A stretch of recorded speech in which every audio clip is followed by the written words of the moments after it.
எல்லோருக்கும் வணக்கம். இந்த கருத்தரங்கு பற்றிய கரு நீண்ட நாட்களாக மனதில் உருவாகி இருந்தது. இருந்தாலும் இந்த கனடா மக்களின் ஆதரவுடன் இது ஒரு ஆரம்ப கட்டத்தை அடைந்திருப்பதையிட்டு மிகவும் மகிழ்ச்சி. அந்த விதத்தில் நான் ஒரு சிறு உரையை உங்களுக்கு எதற்காக இந்த கருத்தரங்கு நடைபெறுகின்றது, இது எதற்காக முக்கியமாக இந்த கருத்தரங்கு நாங்கள் நடத்த வேண்டும், இந்த கருத்தரங்கின் முடிவில் நாங்கள் என்ன விடயங்களை எங்கள் அடுத்த கட்ட நபருக்காக எடுத்து செல்ல போகின்றோம் போன்ற விடயங்களை நான் சுருக்கமாக உங்களுக்கு தெரிவிக்கலாம் என்று நினைக்கின்றேன். நாங்கள் எல்லோரும் அறிந்தது போல இந்த போராட்டம் 30 வருடமாக வடக்கு கிழக்கு மாகாணத்தை மிகவும் ஆக்கிரமித்திருந்தது. இருந்தாலும் ஆயுதங்கள் மௌனிக்கப்பட்ட நிலையில் 2009ஆம் ஆண்டு இந்த போரொரு முடிவுக்கு வந்தது. 16 வருடங்களாகியும் தாயகத்தில் உள்ள அரசியல்வாதிகள் தங்களுக்குள் போட்டிகளையும் பொறாமைகளையும் வளர்க்கிறார்களே தவிர ஒரு ஆரோக்கியமான திட்டத்தை எமது மக்களுக்கு எடுத்துச் செல்வதாக தெரியவில்லை. அந்த வகையில் நாங்கள் கல்விமான்கள் என்ற முறையில் ஏதாவது ஒரு முறையில் மக்கள் எல்லாரையும் ஒன்றாக அணிதிரட்டி அடுத்த கட்ட நகர்வாக வடக்கு கிழக்கை மக்களின் வாழ்வாதாரத்தை கட்டியெழுப்ப வேண்டிய கடமை எங்கள் ஒவ்வொருவருக்கும் இருக்கின்றது. சுமார் 25 வருடம் நான் எனது தாயகத்தின் மூலம் எனது கல்வியை பெற்றனன். இருந்தாலும் அதை திருப்பி கொடுக்கிறதற்குரிய சந்தர்ப்பங்கள் கிட்டுவதாக இருக்கிறது. இது முக்கியமாக ஒரு சந்தர்ப்பம் என்று நான் எதிர்பார்க்கின்றேன். அந்த வகையில் இந்த கருத்தரங்கு இன்னும் சில நிமிடங்களில் உங்களுக்கு விளங்கும் ஏன் இவ்வளவு அவசியமாக இருக்கின்றது என்ற நிலையில் ஏன் இந்த இந்த இந்த இந்த திட்டங்கள் நாங்கள் கதைக்க வேண்டி இருக்கின்றது என்பது உங்களுக்கு சில நிமிடங்களில் விளங்கும் என்று எதிர்பார்க்கின்றேன். நான் சில முக்கியமான விடயங்களை உங்களுக்கு சுட்டி காட்ட விரும்புகின்றேன். இது சாதாரண அரசியல் கூட்டம் அல்ல. தரவுகளின் அடிப்படையில் உண்மையில் நமது தாயகத்தில் என்னென்ன விடயங்கள் நடக்கிறது என்பதை நீங்கள் தெளிவாக புரிந்து கொள்ள வேண்டும் என்பதற்காக சில புள்ளிவிவரங்களை உங்களுடன் நான் பகிர்ந்து கொள்ள விரும்புகின்றேன். முதலாவதாக குறைந்து செல்கின்ற மக்கள் தொகை. சுவர் இருந்தால் தான் சித்திரம் வரையலாம். மக்கள் இல்லாவிடின் யாருக்கு சுதந்திரம், யாருக்கு அரசியல் தீர்வு? ஸோ அது முதல் நாங்கள் அறிந்து கொள்ள வேண்டும். குறிப்பாக மக்கள் வெளியேறிக் கொண்டிருக்கிறார்கள். வடக்கு கிழக்கில் சனத்தொகை, தமிழர் சனத்தொகை குறைந்து கொண்டு செல்கின்றது.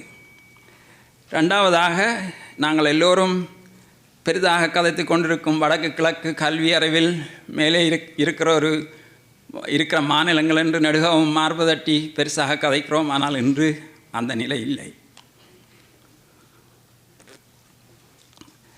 மக்களின் வாழ்வாதாரம் வெகுவாக பாதிக்கப்பட்டிருக்கின்றது.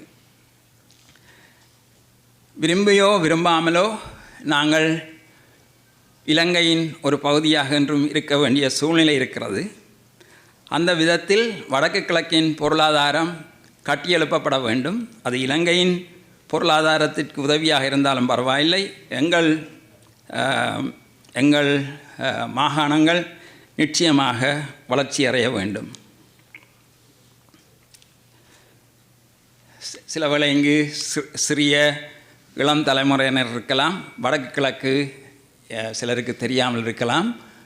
இருந்தாலும் அதை ஒரு கால் சொல்லிக்கொள்ள விரும்புகின்றேன். இந்த படத்திலே இருக்கின்ற கலரால் காட்டப்பட்டிருக்கின்ற பகுதியெல்லாம் நமது வடக்கு கிழக்கு தாயகம். நாங்கள் இன்னொன்றை புரிந்து கொள்ள வேண்டும். நாங்கள் 28% நிலப்பரப்பை கொண்டிருக்கின்றோம். முழு இலங்கையின் மொத்த நிலப்பரப்பில் 28% நிலத்தை கொண்டிருக்கின்றோம். 2 ஏறத்தாழ 2 பகுதி கடல் வளத்தையும் நாங்கள் கொண்டிருக்கின்றோம். சரி, சனத்தொகையை பற்றி பார்ப்போம். நீங்கள் இதில் நான் குறிப்பிடுவது தமிழருடைய சதவீதம் போன நூற்றாண்டில் ஆரம்பத்தில் 31% இருந்தது. இது 2012 மட்டும்தான் புள்ளி விவரங்கள் அரசாங்கத்தால் வெளியிடப்பட்டிருக்கிறது. இன்னும் 2024 புள்ளி விவரங்கள் வெளியிடப்படவில்லை. இருந்தாலும் இப்போதைய நிலையில் ஏறத்தாழ 22% தான் தமிழ் மக்கள் வடக்கு கிழக்கில் இலங்கையில் வாழ்ந்து கொண்டிருக்கிறார்கள். அடுத்ததாக தனித்தனி மாகாணங்கள் ரீதியாக பார்ப்பீர்களாக இருந்தால் வடக்கு மாகாணத்தின் சதவீதம் இந்த நீலக்கலரில் காட்டப்படுகின்றது. 7.2% இருந்த மக்கள் சனத்தொகை இன்று 2024 5% குறைந்திருக்கின்றது. நீங்கள் பார்க்கலாம், அந்த சிவப்பு கலர் கிழக்கு மாகாணம் 4%-லிருந்து 8% உயர்ந்திருக்கின்றது. ஆனால் உங்களுக்கு உள் கதை என்னவென்பது தெரிந்திருக்கும். கிழக்கு மாகாணம் உண்மையில் தமிழ் மக்களின் சதவீதம் 4-லிருந்து 8 அதிகரிக்கவில்லை. ஆனால் மக்கள் சதவீதம் 4-லிருந்து 8 அதிகரித்திருக்கிறது. நான் உங்களுக்கு அதை பற்றி இன்னும் உள்ளுக்கு சொல்ல தேவையில்லை, நீங்கள் விளங்கிக் கொள்வீர்கள். எல்லாரும் நீங்கள் அறிவில் உயர்ந்தவர்கள். அடுத்ததாக இந்த 30 ஆண்டுகளில் சனத்தொகை வளர்ச்சி வீதம் முதல் 2 யாழ்ப்பாணம் மன்னார் பாருங்கள், நெகட்டிவ் க்ரோத், பாப்புலேஷன் க்ரோத், அதாவது எதிர்மறையாக மக்கள் சனத்தொகை குறைந்திருக்கின்றது. சில வேளை நீங்கள் இலங்கையின் சனத்தொகை சராசரி அதிகரிப்பு பார்த்தீர்களாக இருந்தால் 1.2%.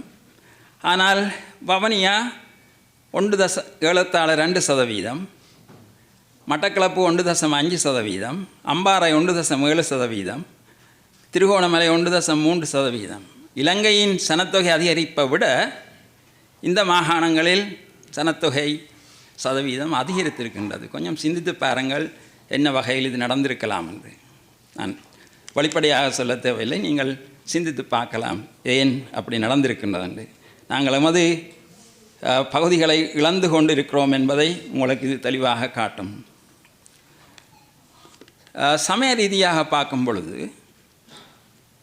இந்து சமயத்தை தழுவுபவர்கள் 23%-லிருந்து 13% குறைந்திருக்கிறது. ஏறத்தாழ அரைவாசியாக மாறியிருக்கிறது. கிறிஸ்தவ சமயத்தை தழுவுபவர்கள் 10%-லிருந்து 8% குறைந்திருக்கின்றது. இது எல்லாம் எங்களுக்கு ஒரு கதையை சொல்லுகின்றது. நீங்கள் தெளிவாக புரிந்து கொள்ள வேண்டும் என்ன உண்மையில் எமது தாயகத்தில் நடக்கின்றது என்பதை. அடுத்ததாக நாங்கள் சொல்லுகின்ற கல்வி தகமைகளை சற்று பாருங்கள். வடமாகாணத்தில் 10ஆம் தரம் வரை கல்வி முடிப்பவர்களின் இது தொகை சதவீதம் இலங்கையில் 17% இருக்கும் பொழுது, இலங்கை முழுவதும் 17% இருக்கும் பொழுது வடக்கு மாகாணத்தில் 13% இருக்கிறது. நீங்கள் எங்களுடைய காலத்தில் பார்த்தீர்கள் என்றால் எல்லாம் தலைகீழாக இப்பொழுது மாறி இருக்கின்றது. நாங்கள் இருக்கும் பொழுது இருந்த நிலை வேறு, இன்றைய நிலை வேறு.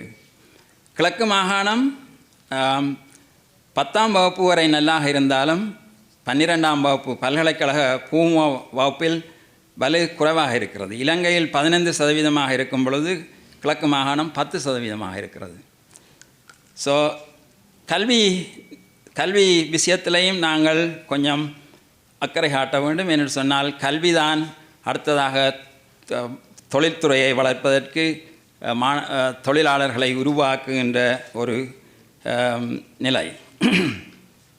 இன்றைய காலகட்டத்தில் தொழில்நுட்பம், கம்ப்யூட்டர் வசதி முக்கியமான ஒரு விஷயம். இலங்கையில் 17% கம்ப்யூட்டர் வசதி இருக்கும் பொழுது கிழக்கு மாகாணத்தில் ஆக 8%, 9% தான் கம்ப்யூட்டர் வசதி உள்ள ஆக்களாக இருக்கிறார்கள். வடக்கு ஓரளவு நல்லாக இருந்தாலும் இலங்கையோடு ஒப்பிடும் பொழுது, முழு இலங்கையோடு ஒப்பிடும் பொழுது வடக்கு இன்னும் குறைவாகத்தான் இருக்கின்றது. எனவே கல்வித்துறையிலும் நாங்கள் கூடிய கவனம் செலுத்த வேண்டிய ஒரு இக்கட்டான நிலையில் இருக்கின்றோம். அடுத்ததாக பொருளாதார வருமான நிலைகளை பார்க்கும் பொழுது இலங்கையில் உள்ள சராசரி ஒருவரின் வருமானம் 53,000 ரூபாயாக இருக்கும் பொழுது வடக்கில் உள்ளவர்களின் வருமானம் ஆக 42,000 ரூபாகத்தான் இருக்கின்றது. கிழக்கு மாகாணம் இன்னும் குறைவாக இருக்கின்றது, 39,000. ஸோ இதெல்லாம் நாங்கள் வெளிநாட்டிலிருந்து பார்த்து கொண்டிருக்க முடியாது. இதில் மாற்றங்களை கொண்டு வர வேண்டும். இந்த வறுமைக்கோட்டுக்கு கீழ் வாழுகின்ற மக்களின் சதவீதம் இலங்கையில் முழுவதையும் பார்த்தீர்களாக இருந்தால் ஏறத்தாழ 3%, வடமாகாணத்தில் 8% இருக்கின்றது. கிழக்கு மாகாணம் ஓரளவு பரவாயில்லை, இருந்தாலும் ஏறத்தாழ 4% வறுமை கோட்டில் கீழ் இருக்கிறது. இது இலங்கை முழுவதையும் பார்க்கும் பொழுது இலங்கையை விட குறைவாக இருக்கின்றது, கூடவாக இருக்கின்றது, மன்னிக்கவும். ஸோ அந்த துறையிலையும் நாங்கள் கூடிய அளவு கவனம் செலுத்த வேண்டி இருக்கின்றது. அடுத்ததாக வீட்டு சுகாதார வசதிகள்.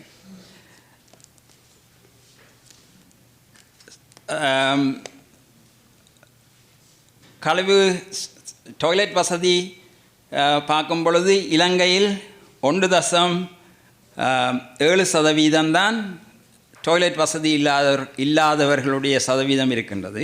ஆனால் குறிப்பாக கிளிநொச்சி, முல்லைத்தீவு இடங்களில் எத்தனையோ மடங்கு டாய்லெட் வசதி இல்லாத மக்கள் சீவிக்கிறார்கள். நாங்கள் அது பற்றியும் முக்கியமாக கவனத்தில் எடுக்க வேண்டி இருக்கின்றது. ஆனால் இந்த வைத்தியசாலை வசதிகளே இன்னும் இந்த புள்ளிவரம் அரசாங்கத்தால் தரப்பட்டது தான். வடக்கு கிழக்கு ஓரளவு இலங்கையோடு பார்க்கும் பொழுது கூடிய அளவு நல்லா இருக்குன்னு தான் சொல்ல வேண்டும். 4% தான் இலங்கை முழுக்க. ஆனால் மன்னார், உதாரணம் மன்னார் பார்த்தீங்கன்னா 8% வரவேற்கப்பட வேண்டிய ஒரு நல்ல விஷயம். அங்குள்ள வைத்தியர்களின் முயற்சியோ என்னவோ அது அந்த விதத்தில் நல்லாகத்தான் இயங்கி கொண்டிருக்கிறது. இது முக்கியமான இன்னொரு விஷயம், இன்ஃபென்ட் மோர்டாலிட்டி, அதாவது குழந்தைகள் இறக்கின்ற வீதம். இலங்கை முழுவதும் குழந்தைகள் இறக்கின்ற வீதம் 7.5% இருக்கும் பொழுது மட்டக்களப்பு, யாழ்ப்பாணம் 10% அதிகமாக இருக்கின்றது. நாங்கள் முந்தி இப்படியான விஷயங்கள் கேள்விப்பட்டதில்லை.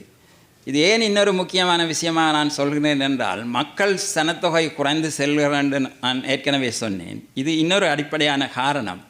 மக்கள், அதாவது இளம் குழந்தைகள் இறப்பு வீதம் யாழ்ப்பாணமும் மட்டக்களப்பும் அதிகமாக இருக்கின்றது.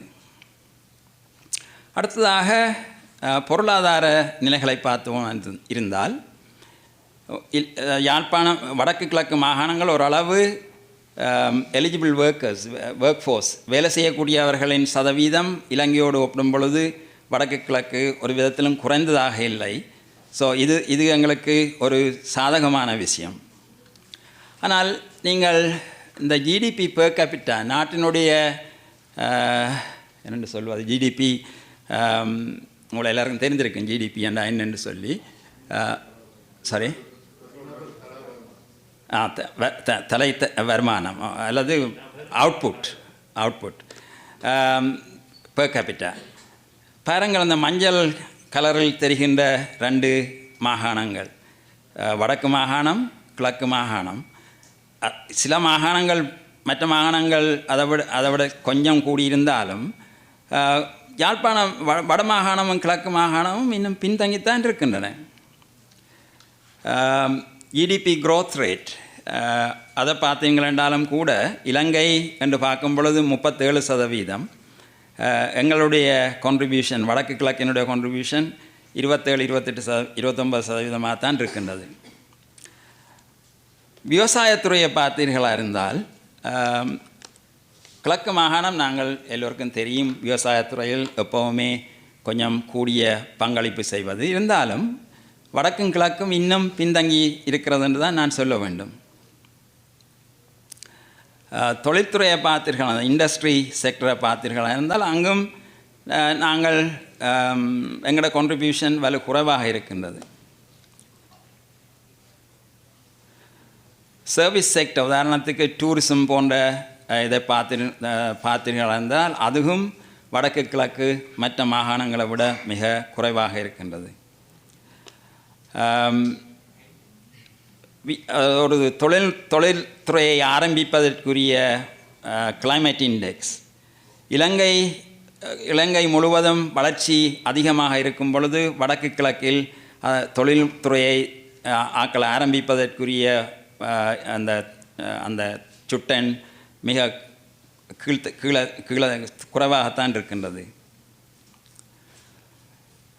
தொழில் வாய்ப்பை ஏற்படுத்தக்கூடிய, அதாவது முதலீடுகளை செய்வதற்குரிய இன்ஃப்ராஸ்ட்ரக்சர் அது கூட இலங்கையோடு இந்த மேலே தெரிகிறது முழு இலங்கைக்கு உரிய சுட்டன் இது எங்கள் வடக்கு கிழக்குக்குரியது மிகவும் குறைவாகத்தான் இருக்கின்றது. சுற்றுலா பயணிகள் செல்வது முழு இலங்கைக்கும் உரிய தொகையோடு பார்க்கும் பொழுது வடக்கு கிழக்கிற்கு ஒருவருமே போவதில்லை போன்ற ஒரு நிலைமை இருக்கின்றது. நான் இறுதிகளில் நாம் சொல்கிறேன் என்றால் எமது ஆராய்ச்சியாளர்கள் நாளை முழுவதும் நாளண்டைக்கு கதைக்க இருக்கிற கட்டுரைகளில் இதுகளை பற்றித்தான் நாங்கள் ஆராய இருக்கின்றோம். என்ன விதத்தில் இந்த குறைகளை நாங்கள் நிவர்த்தி செய்யலாம், அதற்கு என்ன மாதிரியான வேலை திட்டங்களை எடுத்து செல்லலாம் என்பது பற்றித்தான் நாங்கள் ஆராய இருக்கின்றோம். இன்னொரு முக்கியமான துறை மீன்பிடி. அதில் கூட நீங்கள் பார்க்கலாம், இந்த பீஸ் நடந்த காலங்கள் 2003-2004 நாங்கள் கிட்டத்தட்ட 55% இலங்கையின் மீன் உற்பத்தியை நாங்கள் செய்திருக்கிறோம். வடக்கு கிழக்கு மாகாணத்திலிருந்து நாங்கள் செய்திருக்கிறோம். அது பிறகு குறைந்து இப்பொழுது ஏறத்தாழ 35% இருக்கிறது. இதையெல்லாம் நாங்கள் நினைத்தால் எவ்வளவோ முன்னேற்றத்தை கொண்டு வரலாம். வெளிநாட்டில் உள்ள தமிழர்கள் நினைத்தால் இதுகளெல்லாம் மிகவும் சுலபமாக இதுகளின் முன்னேற்றத்தை நாங்கள் கொண்டு வரலாம். ஆனால் நாங்கள் அக்கறை எடுத்து இதை செய்ய வேண்டும். இன்னொரு ஏற்றுமதிக்குரிய இந்த நண்டு பிடிப்பது ஏறத்தாழ 70% வடக்கு கிழக்கிலிருந்து தான் பிடிக்கக்கூடியது. அதாவது இலங்கை முழுவதையும் பார்க்கும் பொழுது வடக்கு கிழக்குத்தான் இந்த நண்டு உற்பத்தியில் முன்னிலை வகிக்கின்றது. இது ஏற்றுமதிக்குரிய ஒரு முக்கியமான விஷயம். ஸோ ஏன் நான் உங்களுக்கு இந்த புள்ளிவிவரங்களை காட்டினேன் என்று சொன்னால், எத்தனையோ விதத்தில் எமது தாயகத்தை நாங்கள் முன்னுக்கு கொண்டு வரலாம். ஆனால் பூனைக்கு மணி கட்டுவது யார் என்ற ஒரு பிரச்சனை எங்களுக்கு எப்பவும் இருந்து கொண்டிருக்கிறது. எல்லாரும் நான் தான் இந்நாட்டு மன்னர் என்ற ஒரு எங்களுடைய தமிழ் கலாச்சாரமோ என்னவோ ஒரு நாளும் தொடங்கினால் அது முன்னேறுவதற்கு அது ஒரு தடையாக இருக்கின்றது. அந்த விதத்தில் நான் நினைக்கிறேன், பல்கலைக்கழகங்கள், குறிப்பாக வடக்கு கிழக்கில் உள்ள பல்கலைக்கழகங்கள், அதில் உள்ள விரிவுரையாளர்கள், வெளிநாட்டில் உள்ள பல்கலைக்கழக விரிவுரையாளர்கள் சேர்ந்து ஒரு கட்டமைப்பை உருவாக்குவோமா இருந்தால் இந்த தலைமைத்துவம் என்ற பிரச்சனை அநேகமாக நீக்கப்படலாம் என்று நினைக்கின்றேன். ஸோ இந்த விதத்தில் நாங்கள் இந்த கருத்தரங்கின் மூலம் என்ன உண்மையில் செய்ய வேண்டும்? நாங்கள் பல்கலைக்கழக விரிவுரையாளர்கள் என்ற முறையில் குறிப்பாக கதைப்பதை விடுத்து தரவுகளின் அடிப்படையில் டேட்டா அதை எடுத்து அதை அனலைஸ் பண்ணி என்ன மாதிரியான திட்டங்களை நாங்கள் அரசாங்க திணைக்களங்களுக்கோ அல்லது ப்ரைவேட் செக்டர் தனிப்பட்ட துறையில் வேலை செய்பவர்களுக்கோ நாங்கள் அவர்களுக்கு பாலிசி டிரெக்ஷன்ஸ் வடிவாக கொடுத்தால் எத்தனையோ விதத்தில் அவர்களை முன்னேற்றலாம். மற்றது எங்களுக்கு இன்னொரு கடமைப்பாடு இருக்கின்றது. மக்களை எங்களுடன் சேர்த்து செல்ல வேண்டிய ஒரு கடமைப்பாடு இருக்கிறது. எந்த ஒரு திட்டத்தையோ எந்த ஒரு விஷயத்தையோ நாங்கள் முன்னெடுத்து செல்வதற்கு மக்கள் எங்களுடன் இருக்க வேண்டும். மக்களை சேர்த்து செல்ல வேண்டிய ஒரு இது இருக்கின்றது. அடுத்ததாக இன்னும் ஒன்றை நாங்கள் மறந்துவிடக்கூடாது. எத்தனையோ உயிர்கள் இந்த உமது தமிழ் மண் செழிக்கோணும் என்று எத்தனையோ உயிர்கள் தியாகம் செய்யப்பட்டிருக்கின்றது. ஸோ அவர்கள் கண்ட கனவு, அதை நாங்கள் நிறைவேற்ற வேண்டிய கடமை எங்களிடம் இருக்கின்றது. ஸோ இந்த கருத்தரங்கின் முடிவில் நான் எதிர்பார்க்கின்றேன், நாங்கள் எல்லோரும் நாங்கள் கற்றது கைமண்ணளவு, கல்லாதது உலகளவு. அந்த விதத்தில் எல்லோரும் ஆராய்ச்சி செய்து அவர்களுடைய ஃபைண்டிங்ஸ் என்னென்ன தாங்கள் கண்டுபிடித்திருக்கின்றோம், என்னென்ன முடிவுகள் வந்திருக்கிறது என்பதை தெரிவிக்கும் பொழுது அதை கவனமாக கேட்டு செவிமடுத்து என்ன மாதிரியான அடுத்த கட்ட நகர்வுகளை நாங்கள் மேற்கொள்ளலாம் என்பதை பற்றி இந்த கருத்தரங்கின் மூலம் நாங்கள் சிந்திக்க வேண்டும். அடுத்ததாக சில திட்டங்கள் நாங்கள் உடனடியாக செய்ய முடியாது, ஏற்றுக்கொள்ள வேண்டிய விஷயங்கள். நாங்கள் திட்டங்களை குறுகிய கால திட்டங்கள், நீண்ட கால திட்டங்கள் என்ற வகை ஏற்படுத்தி அதுக்குரிய முயற்சிகளை முன்னெடுக்க வேண்டும். அடுத்ததாக நாங்கள் சில வேளைகளில் நினைக்கிறது வெளிநாட்டில் உள்ள ஆக்கள் நாங்கள் கதைச்சு நாங்கள் இங்கே ஏதாவது செய்தால் அங்கே எல்லாம் சரி வரும் என்று அது கடைசி வரை நடக்கப் போகிறதில்லை. அங்கே உள்ள மக்கள் தான் முழுமையாக இதில் பங்கெடுக்க வேண்டும். ஆனால் நாங்கள் உரமாக இருக்கலாம், அவர்களுக்கு தேவையான உரத்தை நாங்கள் நடுகவும் கொடுத்து கொண்டே இருக்கலாம். ஆனால் அந்த மக்களை இதில் ஈடுபடுத்த வேண்டும். ஏனென்றால் பொருளாதார சுதந்திரம் வரும்பொழுது தான் மக்கள் அரசியலை பற்றி சிந்திப்பார்கள். வயிற்றில் பசி இருக்கும் பொழுது மக்கள் அரசியலை பற்றி சிந்திப்பதற்கு சந்தர்ப்பம் பல குறைவாகத்தான் இருக்கும். ஸோ அந்த வகையில் இந்த கருத்தரங்கு ஒரு ஆரம்ப புள்ளி. இதை எல்லோரும் ஒரு நல்ல விஷயமாக கருதி, குறிப்பாக கனடாவில் நான் ஏன் இதை விரும்பினேன் என்று சொன்னால், இங்கு தான் கூடியளவு தமிழ் சமூகம் இருக்கின்றது. ஸோ இங்கிருந்து இந்த மக்கள் கண்ட கனவை நீங்கள் ஏற்கனவே பல வகைகளில் நிறைவேற்றி இருக்கிறீர்கள். இருந்தாலும் பொருளாதார ரீதியான சுதந்திரத்தை நாங்கள் கனடா மண்ணிலிருந்து ஆரம்பித்து அதை மற்ற வெளிநாட்டு நாடுகளுக்கும் கொண்டு சென்று நாங்கள் மக்கள் மாவீரர் கண்ட கனவை நனவாக்க வேண்டும் என்று கேட்டுக்கொள்கிறேன். நன்றி.